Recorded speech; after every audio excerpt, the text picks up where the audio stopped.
Hello and welcome to this latest Weber Shandwick podcast, where today I'm joined by Michelle McGlocklin, who is Chair of our European Technology Practice and also Managing Director of the Technology Practice here in the UK. Michelle is here to talk about Come Clean, a new report published by Weber Shandwick which looks at clean tech across Europe. Now Michelle, can you give us some background on the report? Well, clean tech has long been identified as an area for huge growth potential. The Come Clean report was actually produced to help communications professionals look at this market potential, this market opportunity, and turn it into reality for their business. Working together with KRC Research, we commissioned research specifically looking at the drivers and what's influencing those senior purchasing decision makers. We targeted 400 European organizations across the UK, France, Germany, and Spain. What were some of the key trends that were revealed by the research? Well, there were really four key insights or trends to come out of this report for us. The first is growth despite the economic downturn. Some 60% of European organizations actually still place an importance on green procurement as much as they did before the downturn. The second key insight for us is those companies who are in the energy efficiency space, in recycling, and also in renewable energy consumption are the likely winners over the next year in terms of who's going to be making investments in them and who's going to be purchasing their products.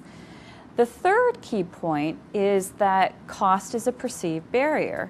Now that's a bit counterintuitive to the first point, where we state that despite the downturn, procurement is still as important and on the agenda. But couple that with our fourth insight, which is that there's a huge gap in communications, a gap in terms of some companies saying that they don't receive information at all, or they don't receive enough information, or in fact the information that they receive is too complicated, and it really points to the fact that business benefits that would address that cost perception are just not getting through.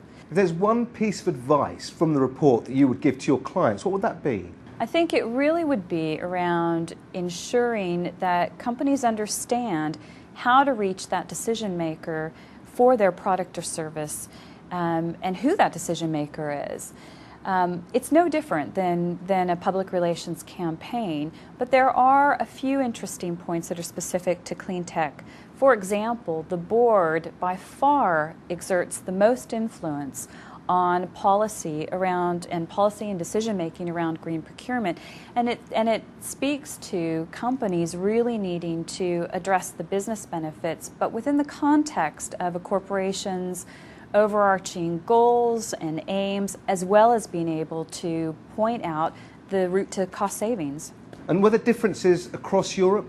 There absolutely were differences, and it really points to, again, how important it is to tailor your message accordingly, not only for the audience, but for the market as well.